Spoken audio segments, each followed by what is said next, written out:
com o tempo, o consumidor também se acostuma mais a comprar de casa, a, a se acostumar mais a esse momento de se arriscar. E nós também, como players 100% digitais, a gente vai criando formas, mecanismos, experiências que facilitam muito essa experiência do consumidor. Pioneira no e-commerce de moda, a Dafiti entra na segunda década mantendo o espírito de startup, mas brigando cada vez mais com os gigantes do segmento. A empresa digital que se consolidou como plataforma que conecta clientes com marcas do mundo inteiro continua inovando. Acaba de lançar NFTs para criar uma nova relação com seus consumidores. Quem vai falar mais sobre isso e também sobre inovação e crescimento é o CEO da companhia, André Farber. Bom, você já sabe, você está no Remessa Talks, uma produção da Remessa Online, principal plataforma digital brasileira de transferências internacionais, parceira das startups e dos investidores nas operações de aporte de capitais. Eu sou o Rui Gonçalves e te convido para acompanhar mais esse episódio. Vamos lá. Começa agora o Remessa Talks, a websérie da Remessa Online sobre o mundo dos negócios das startups. Muito bem-vindo, André. Tudo bom com você? Obrigado por ter aceito o nosso convite. Eu que agradeço, é um prazer estar aqui. Dependendo de quando o pessoal estiver assistindo aqui, né? Bom dia, boa tarde, boa noite. Então, um prazer enorme estar aqui, poder compartilhar um pouco das histórias aqui do Dafiti com você e com todo o seu público. Legal, André, muito obrigado. E deixa eu te perguntar, rapaz, a Dafiti foi uma das pioneiras do segmento de e-commerce. A Dafiti nasceu em 2011, quando o comércio eletrônico era algo assustador, as pessoas não entendiam isso, e vocês ofereceram, o primeiro produto que vocês ofereceram foi sapato, calçado, que é um negócio que parece que é feito sob medida, porque você nunca consegue entrar na loja e comprar um sapato, acertar o tamanho dele da primeira vez. Sim. Cara, como é que foi isso? Como é que foi atravessar esse tempo todo, se transformando e vendo o mercado se adaptar a isso ao longo de muito tempo, que são 11 anos já de experiência, hein? Sim. Olha, a história da Dafiti é incrível, são 11 anos aí de muita inovação, de revolucionar o mundo da moda mesmo. Em 2009, 2010, quando a Dafiti começou a ser pensada, ninguém imaginaria que a gente poderia estar vendendo roupa online.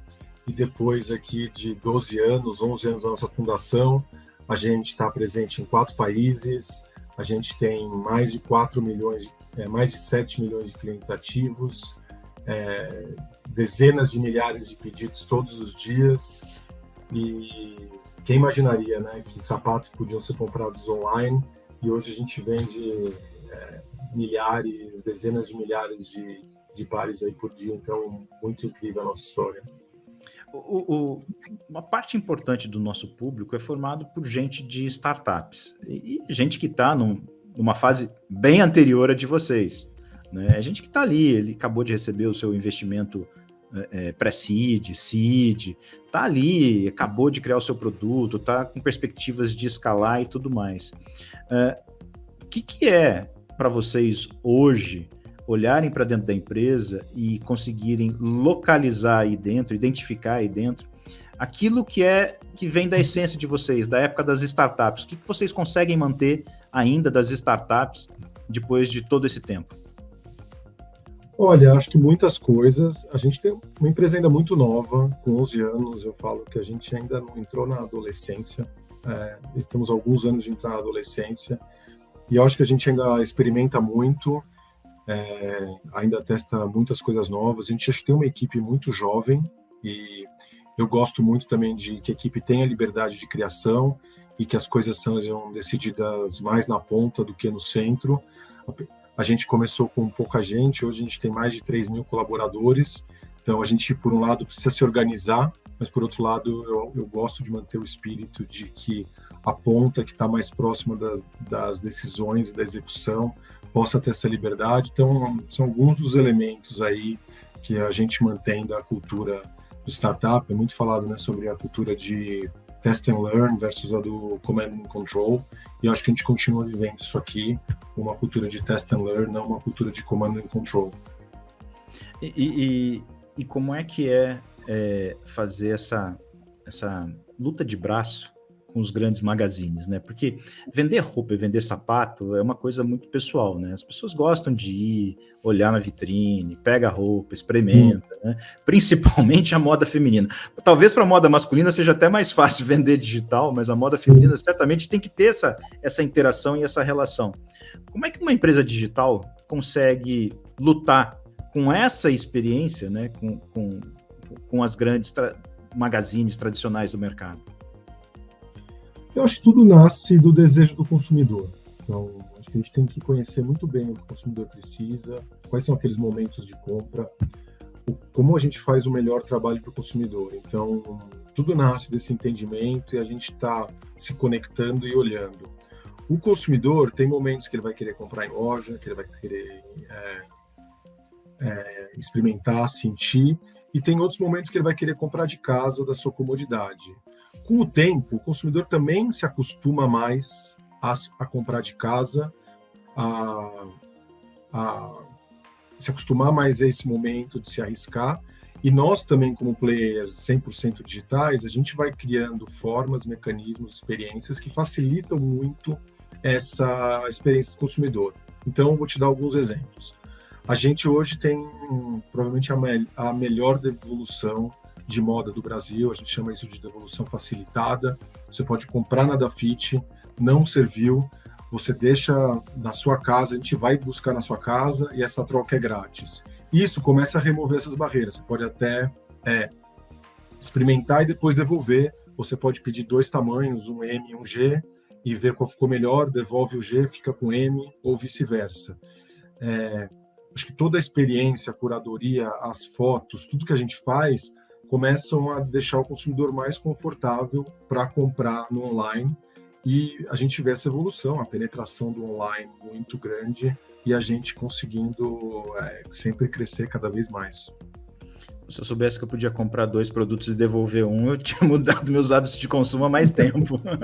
Então, a gente está nesse processo de educar as pessoas, de ensinar, de mostrar isso, né, de conseguir fazer as pessoas entenderem.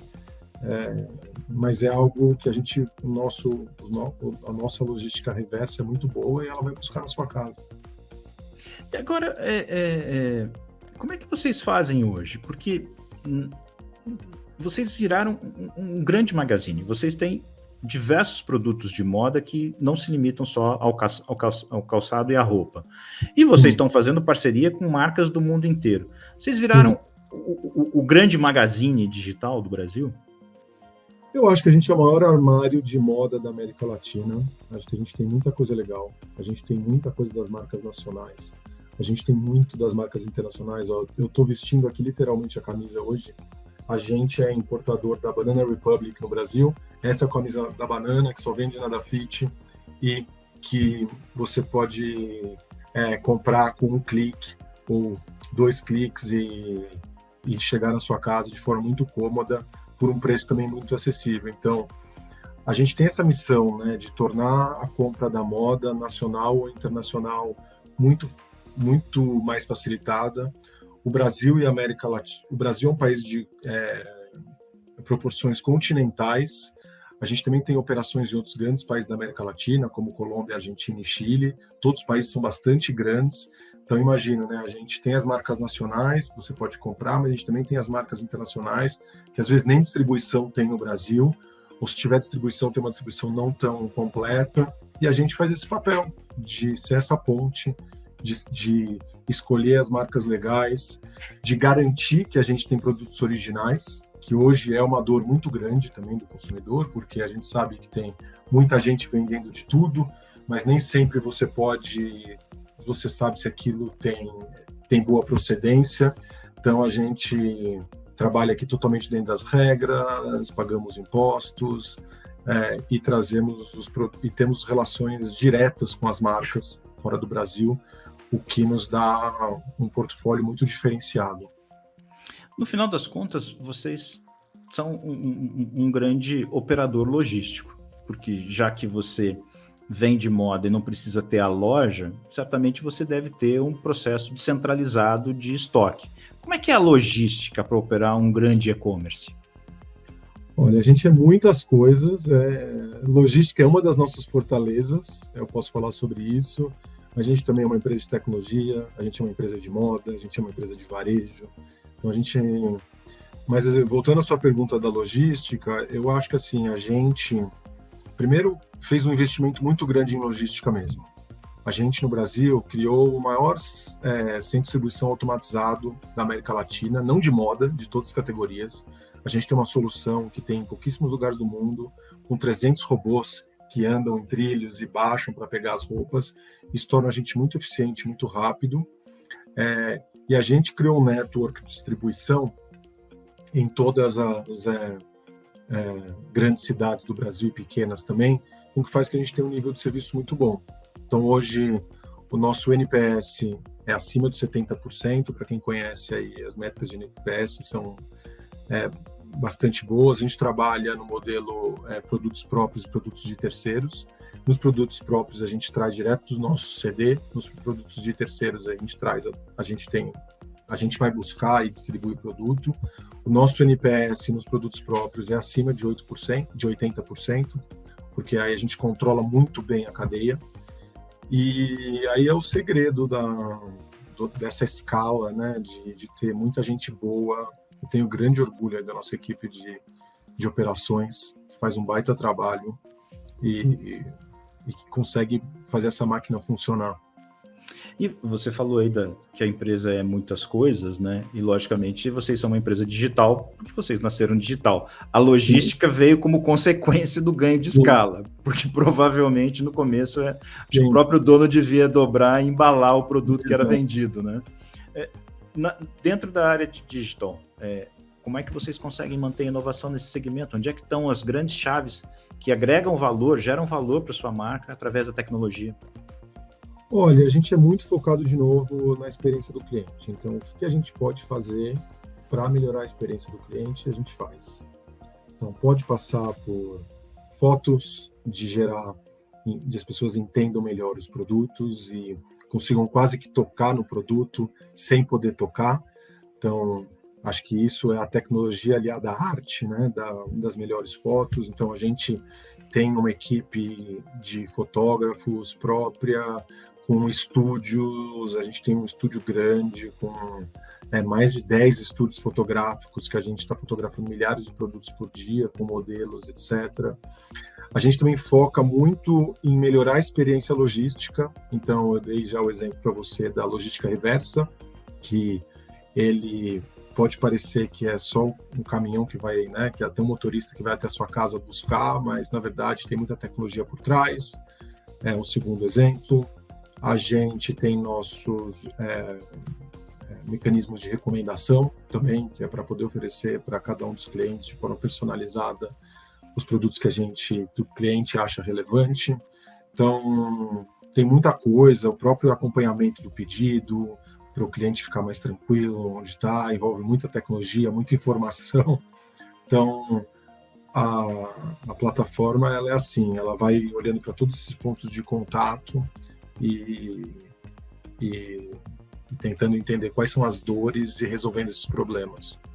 Você falou dessa questão de monitorar onde é que está o produto, né? E é um diferencial importante de quem opera a venda, né? O serviço pela internet.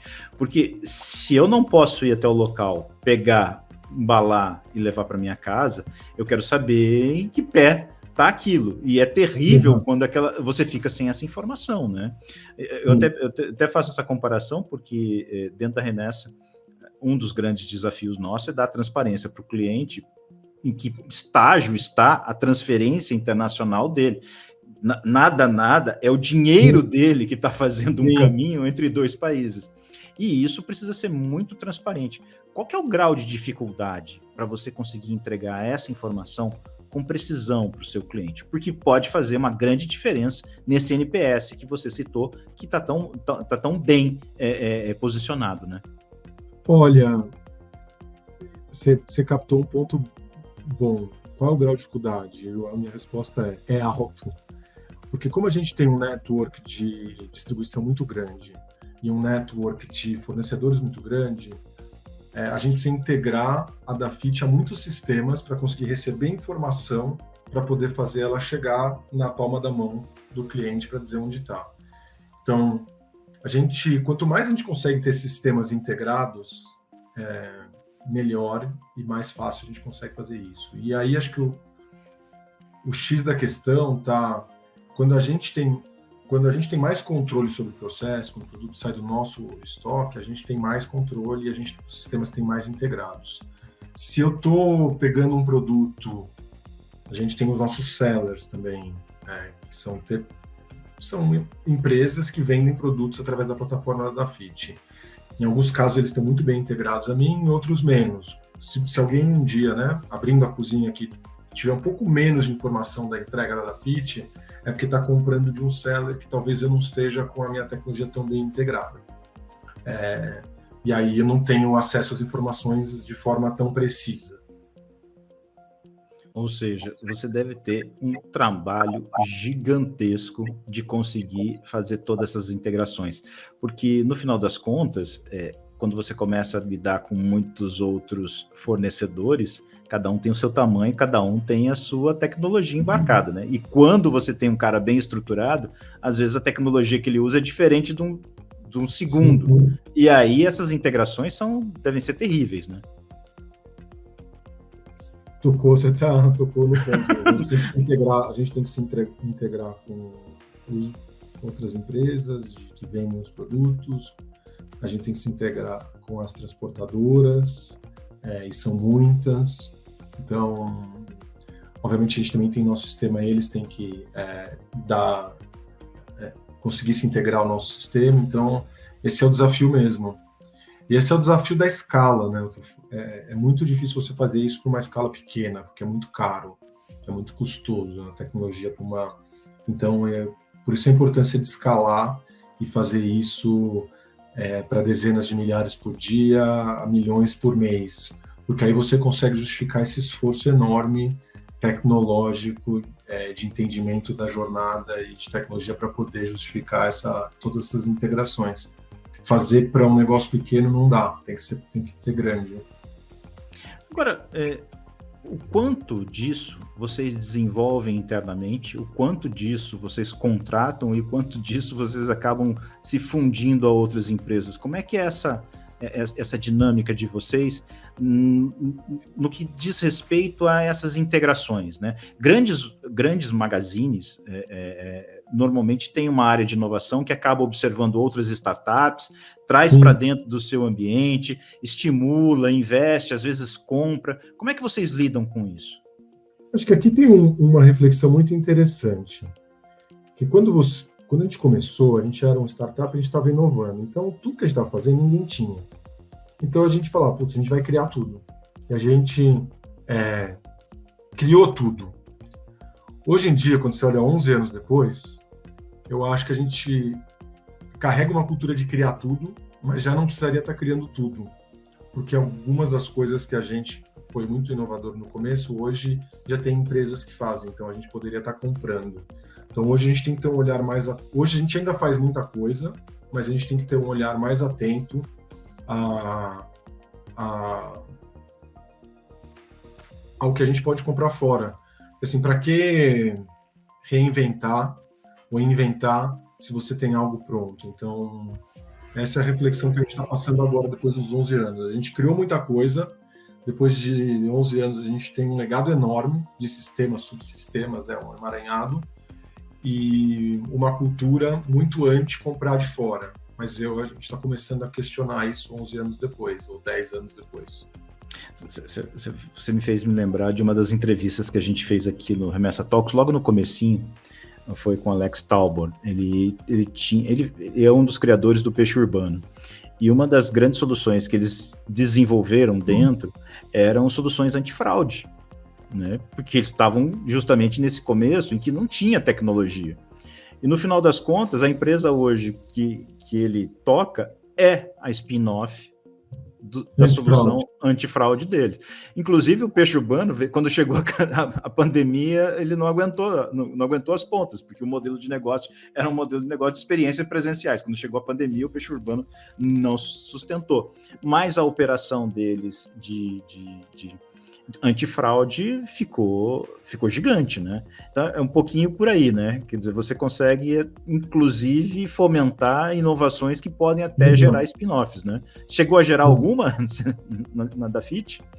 Olha, não que eu saiba, talvez tenha gerado alguma coisa, mas não que eu saiba. Posso estar... A gente tem algumas coisas, por exemplo, que a nossa plataforma, a gente hoje faz parte de um grupo global que também desenvolve algumas coisas muito específicas para a indústria da moda. A gente faz parte do Global Fashion Group. Então, as nossas soluções, por exemplo, de sorting and filters, que é como que a roupa aparece, quais as recomendações, é algo que tem muita tecnologia e algo muito específico. E hoje essa tecnologia é feita, a gente decidiu fazer isso centralmente, a gente tem gente em Berlim, programadores no Vietnã, que eles provêm essa solução para todas as empresas do grupo. A Dafit é uma das empresas do grupo. Eu acho que a gente poderia pensar um dia em vender essa solução para terceiros, sabe? Mas acho que até hoje, que eu saiba, não aconteceu. Bom, e você está falando do grupo do qual vocês fazem parte. Esse processo todo aconteceu quando a Dafit tinha o quê? Mais ou menos uns 5 ou 6 anos que vocês foram comprados pelo GFC. A gente foi incorporados, né? Pelo GFG. Global Fashion Group. Uhum. Como é que foi esse processo? Bem interessante, acho que pode gerar reflexões para outros empreendedores, né? Que a Dafit, ela recebeu muitos investimentos de diversos fundos, empresas, né, investidores internacionais. Esses mesmos players investiram em muitas empresas de moda globais, como a Dafit. Uma empresa na Ásia, uma empresa na Oceania, uma empresa no leste europeu, uma empresa na Índia.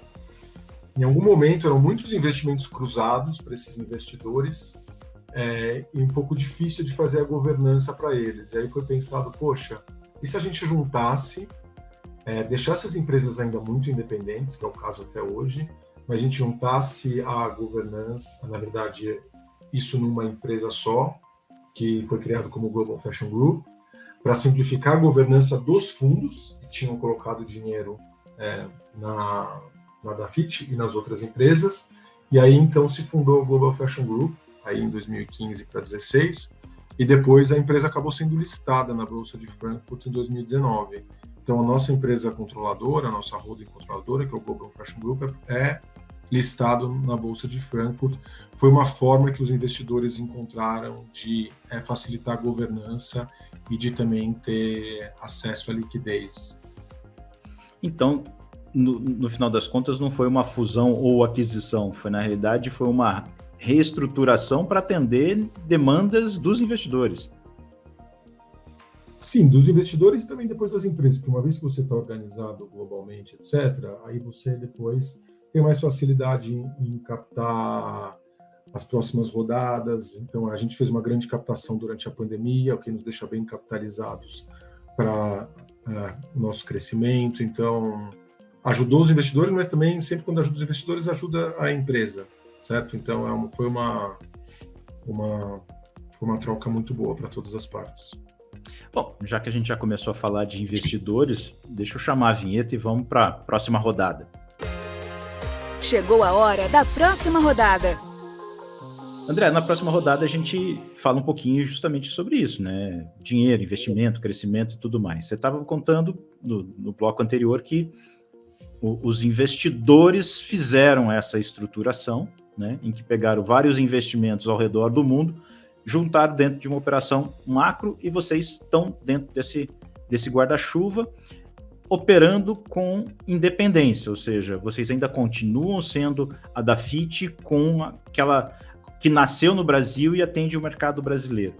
Junto com isso, quais são os ganhos que vocês tiveram? Acesso a investidores, acesso a investimento, capital. O que acontece quando uma estrutura como essa se desenha e você passa a fazer parte dela? Eu acho que a nossa grande vantagem foi esse acesso, em primeiro lugar, a capital internacional. Então, acho que com essa nova estrutura isso permitiu um acesso a capital mais barato de fundos europeus. Acho que a segunda coisa que tem sido muito legal é que a gente também, os nossos grandes investimentos de tecnologia, a gente começou a sinergizar eles globalmente. Então, a gente escolheu algumas áreas de tecnologia e começou a fazer esse desenvolvimento central, ao invés de fazer o investimento local.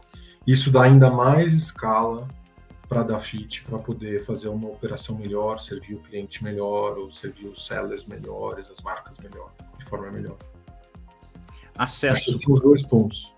Acesso a novas marcas e, por exemplo, vocês operam aqui no Brasil marcas que já estiveram presentes aqui com suas lojas próprias e deixaram o país, criaram um mercado consumidor e aí vocês foram lá e hoje vocês comercializam essas marcas. Bom ponto. Isso também ajuda ter essa estrutura internacional? Você está mais bem informado que eu, Rui, então acho que essa é uma terceira ponta que a estrutura internacional nos ajuda muito. A gente tem os relacionamentos globais, nossa sede é em Londres e a gente tem os relacionamentos globais com as marcas, que faz com que a gente realmente consiga trazer marcas exclusivas e ter esses relacionamentos. Então, hoje, a gente tem a exclusividade da Forever 21 no Brasil, a gente distribui Gap, Banana Republic, a gente é um dos poucos importadores aí de produtos da Polo Ralph Lauren, a gente tem relacionamentos globais aí com uma série de empresas que faz com que a gente tenha esse diferencial, vamos dizer assim. Marca própria também? Também temos marca própria, é algo que é importante para a gente conseguir criar marcas de acesso, ou também viabilizar o que a gente acredita. Então, a gente tem marcas próprias para dar produtos de acesso aos nossos consumidores. E também a sustentabilidade é algo muito importante na moda e a gente quer impactar a moda de forma positiva e sustentável. Então, a gente também criou uma marca totalmente sustentável, que chama Inspira, de forma a também criar essa inspiração aí para os nossos consumidores e para outras marcas. Agora, recentemente, a chefe da área de sustentabilidade do grupo, do GFG, veio ao Brasil, né, e para falar justamente dessa marca Inspira, né? O que é agregar sustentabilidade à moda? E como é que isso, a partir do momento que vocês agregam essas duas questões, se transforma em oportunidade de negócios para vocês? Como é que isso se traduz em dinheiro?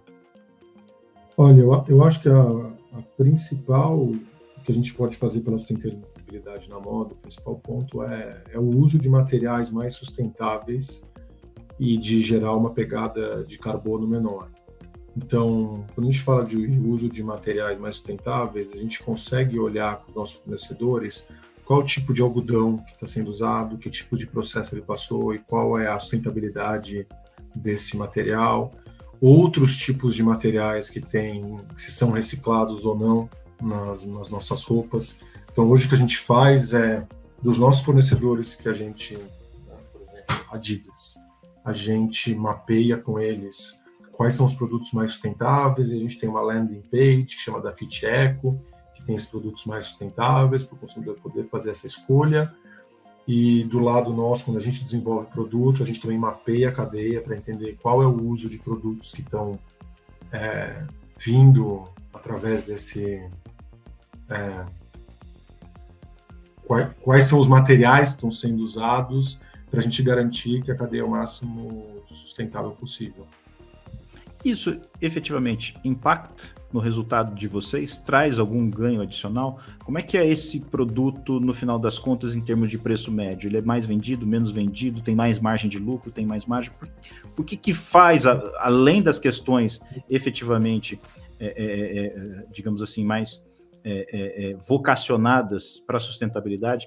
Qual é o número que... Olha, eu acho que ainda tem um impacto pequeno para as vendas.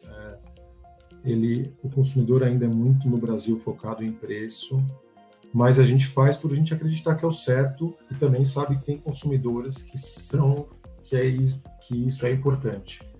Então, assim, né? Acho que todo mundo se relaciona de certa forma com produtos orgânicos. E aqui acho que é um bom paralelo. Você pode comprar orgânico, os mercados têm orgânico, as vendas de orgânico para a maioria da população brasileira são muito baixas, porque o produto ele fica mais caro, não tem como. A indústria ainda não conseguiu fazer os produtos orgânicos mais baratos que os produtos não orgânicos. Então aqui é um paralelo muito grande, a gente trabalha com muitos materiais sustentáveis, mas eles têm um cuidado e normalmente eles acabam gerando um custo adicional, então eles são um pouco mais caros. Isso faz com que os volumes sejam menores, porque o brasileiro ainda é muito preocupado com o preço. Mas a gente acha que isso também não muda a nossa vontade de desenvolver mais produtos, fazer as coisas da forma mais sustentável, porque a gente sabe que com o tempo o consumidor vai ficar cada vez mais orientado a isso, e é nosso papel também criar ajudar o consumidor a entender as possibilidades que ele tem e as marcas. Porque dentro de uma estratégia como essa, se o produto acaba sendo mais caro, você pode, por exemplo, no universo da moda, você pode aplicar um design diferente, e aí dentro dessa concepção de design, de todo um histórico em volta desse produto, você pode agregar valor a ele, né? Que é diferente de você outros tipos de produtos, como por exemplo a hortaliça dos supermercados. Você não vai conseguir criar valor adicional nele por outros aspectos. Já num produto de moda você consegue, né? Sim, mas você consegue também fazer isso no não orgânico, no não sustentável. E quando o consumidor compara os dois, certo? Ele consegue fazer em todos. Então, estou de acordo com você. Você pode fazer muitas coisas, e a gente faz. Mas você pode fazer isso também no outro. Então, e as marcas fazem. A competição continua da mesma forma. Continua da mesma forma. Então. Mas aí você pelo menos tem dentro do seu portfólio, você também tem a possibilidade de dizer, olha, eu sou uma empresa que tem uma área de ESG, que eu imagino que quando você faz um movimento desse pro ecológico, você não deixa de lado a governança corporativa e todos os aspectos sociais, então você já constrói uma estrutura ESG. Com isso, você provavelmente também deve ter melhoria, por exemplo, né, novas oportunidades de acesso a investimentos que também precisam desse carimbo, né? Isso já está no radar de vocês? Vocês já conseguem esse resultado? Olha, a resposta é sim, mas eu acho que, em primeiro lugar, a gente faz isso por propósito, por acreditar que esse é o certo, que o mundo é um só e a gente tem que cuidar do mundo como, assim, né, sabendo que um dia ele pode terminar. Acho que um dos nossos valores fala sobre isso, que a moda, a gente quer a moda que muda o mundo de forma positiva. Então, a gente começa a fazer isso muito por propósito, por acreditar que esse é o certo. A gente sabe também que isso é importante para muitos investidores, então a gente sabe que mostrar isso e dar clareza também é importante para a gente poder ter acesso ao capital, para que a nossa ação seja valorizada, etc. Então, a gente também faz essa outra parte, a gente já é bastante desenvolvido nisso. Hoje a gente mede, por exemplo, quais produtos que têm uma porcentagem de materiais sustentáveis, a gente tem metas sobre isso. O nosso private label também tem metas de uso de materiais sustentáveis, e isso tem ganhado muita força dentro da empresa e é um dos nossos principais pilares da nossa estratégia. E isso se traduz de que forma no balanço no final? Essa área de negócio de vocês, qual é a importância dela dentro da empresa e onde é que vocês querem chegar com ela? Em termos percentuais ou talvez de volume de vendas, o que vocês, numericamente, o que essa área representa? A gente não abre exatamente, mas posso dizer que, por exemplo, no Brasil, os nossos produtos feitos com materiais sustentáveis já estão em torno de cerca de 20%. E a gente acredita que esse número vai subir, ele era muito menor há 3 anos atrás, agora a gente já está em torno de 20 e poucos por cento, e acho que isso ainda tende a subir bastante. Mas acho que as pessoas não compram só por isso, às vezes, mas a gente está fazendo papel e olhando. A minha pergunta era justamente essa, o perfil de cliente muda, quer dizer, se você faz uma comunicação para o cliente que tem esse valor de sustentabilidade, você traz para dentro do seu hall de clientes um perfil que talvez você não tivesse antes? Acho que sim. Sim, trazemos, mas eu acho que ainda assim, a gente é uma empresa muito grande, que faz dezenas de milhares, eu acho que, de pedidos por dia. Eu acho que ainda o consumidor brasileiro é muito orientado a preço. A gente está na missão de que o consumidor entenda cada vez mais a importância disso, e é parte da nossa missão, da nossa estratégia. Bom, falando em preço, vocês lançaram NFTs para se relacionar com seus clientes. O cliente compra esse ativo de vocês, que está em cima da marca de vocês, do Dezão, e em troca ele tem um benefício de operar com descontos fazer suas compras com desconto. Qual que é a lógica de criar um NFT? Por que vocês fizeram isso? Não oferecem um desconto de uma outra forma? Me explica o que mágica tem nessa, de trazer essa... Olha, aqui tem uma história muito legal. Aqui tem uma história muito legal, que acho que mostra um pouco da nossa cultura e dos nossos valores.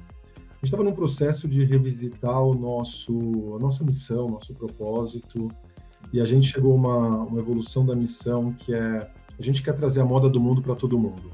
E a moda do mundo para todo mundo é trazer todas essas marcas que a gente falou, marcas internacionais, marcas locais, para todos os tipos de consumidores, com diversidade, independente do tipo de corpos, porque acho que a moda tem esse papel de autoexpressão. Então, saio daqui. Quando a gente foi começar a comunicar internamente isso, um designer, ele fez um desenho de um D de Dafiti com 2 perninhas e 2 bracinhos. E isso ficou lá, em uma apresentação. Algumas pessoas falam: nossa, que D legal, que D simpático, é o D de Dafiti, é o D de digital, é o D de devolução facilitada, é o D de descontos, que ninguém bate a Dafiti, é o D do bem. Esse D, em algum momento alguém chamou ele de Dezão. Ele começou a pegar um apelido de Dezão. Processo muito orgânico, muito participativo, muito jovem. E aí, o Dezão começou a ganhar vida, começou a ganhar outras formas.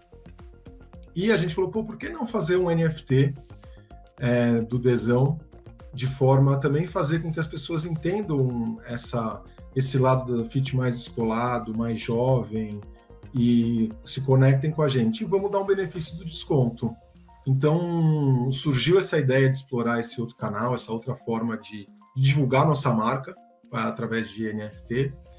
E aí o Dezão, ele voou e ficou muito legal, porque são vários tipos de Dezão, vários tipos de D. Isso ajudou muito, a gente teve um impacto gigante, as pessoas entenderem e poderem interagir um pouco mais com a Dafiti, mas começou com algo muito profundo: qual que é a nossa missão, foi surgindo, cada um foi colocando, sabe, uma obra coletiva, foi colocando um tijolinho, esse Dezão virou um NFT, esse NFT dá desconto, e assim surgiu esse projeto. Quantos NFTs desse estão por aí? Qualquer cliente pode ter acesso a ele? O número é reduzido? Como é? Olha, a gente começou com um primeiro teste, não são muitos, acho que são 6, foram todos vendidos em poucos minutos. Obviamente ele tem um valor de mercado, eu não sei quanto está agora, que acho que ele pode ser recomprado. Acho que ele dá um benefício muito bom de 20%, né? Então vale muito. 20% de desconto na Dafiti é muita coisa. Acho que é por um ano, se não me engano agora. Agora me pegou aqui se essa informação, tem que ver se é isso mesmo. Mas acho que é uma forma de a empresa se conectar com os consumidores. As empresas, elas são muito duras às vezes, né? E o varejo, ele é muito essa coisa de vender, e a gente quer conversar mais com o consumidor, dar e receber, né? Então, o NFT e o Dezão foi uma forma de expressão. Eu fiz a minha lição aqui, eu dei uma pesquisada sobre ele, vocês estão oferecendo 20% de desconto ao longo de 12 meses. Então tá certinho. Legal. Mas é interessante porque o que o cliente faz com um NFT no final das contas? Então, assim, se você tirar toda a parte emocional, certo? Você tem isso aqui. Porque no final, se a gente pensar também uma figurinha, certo? O que o cliente fica lá, a molecada pagando uma nota por figurinha, né? Eu tenho meu filho aqui. Figurinha no álbum, né? No álbum da Copa. A gente postou de figurinhas, é gigante. Mas acho que é uma forma de interagir, uma forma lúdica de você interagir com o futebol. De certa forma, a NFT é a mesma coisa, uma forma lúdica de você interagir com as marcas que você gosta, com as empresas, com os símbolos. E no nosso caso, a gente está dando um benefício bem palpável, que é desconto, que é, além dos descontos que a gente já dá, a gente está dando desconto adicional. Então, na prática, ele tem desconto para a gente. Mas acho que também é uma forma de você se relacionar para aqueles da Fit Lovers que gostariam de ter acesso. E agora, putz, eu ainda não fiz nenhum. Não sei se você está conversando com um monte de gente todos os dias, já fez um estudo para ver se tem grandes colecionadores de NFT, o que eles estão fazendo com isso, ou, o que fazem, onde vivem, o que comem. Eu não conheço também. No final das contas, tem o pessoal que aposta na valorização dessas coisas, né? No fundo existe gente que está olhando isso como um mercado em que eu compro por um preço e depois vendo mais tarde. O que vocês estão oferecendo é um benefício mais imediato para esse relacionamento que vocês estão construindo. E aí, além disso, o que mais que pode vir pela frente de inovação usando as novas possibilidades da internet e nesse relacionamento, nessa fidelização de clientes? Para onde vocês estão olhando? Olha, eu acho que o principal para a gente que vende roupa é para a pessoa se sentir confortável em comprar roupa pela internet. Então, gerar essa inspiração mesmo. É como a gente tem um app que é mais user-friendly, é como a gente tem fotos melhores, é como o cliente pode se sentir confortável em comprar sem se arriscar. Então, para mim, está muito em gerar inspiração e conforto na compra. Então, sem reinventar, não necessariamente inventando a roda, mas fazendo disso um processo seamless, né, com menos... Que seja muito gostoso, que seja divertido, que seja leve. Acho que essa é a nossa missão aqui. Metaverso já entrou no universo de vocês? Essa palavrinha já está correndo pelos corredores? A gente já estudou, mas não fizemos ainda nada. Acho que ainda não. Nesse momento, ainda não. Mas certamente uma hora vai bater a porta e vocês já têm que estar de olho nisso, né? Certamente vem novidade pela frente, porque é inevitável, né, André? Isso aí. Legal. André, nosso tempo chegou ao final. Legal. Qual é a perspectiva de vocês para 2023? Como é que vocês estão olhando para o próximo ano nesse segmento, com dólar subindo para 5,40, caindo para 5 e qualquer coisa, 5,8 de repente?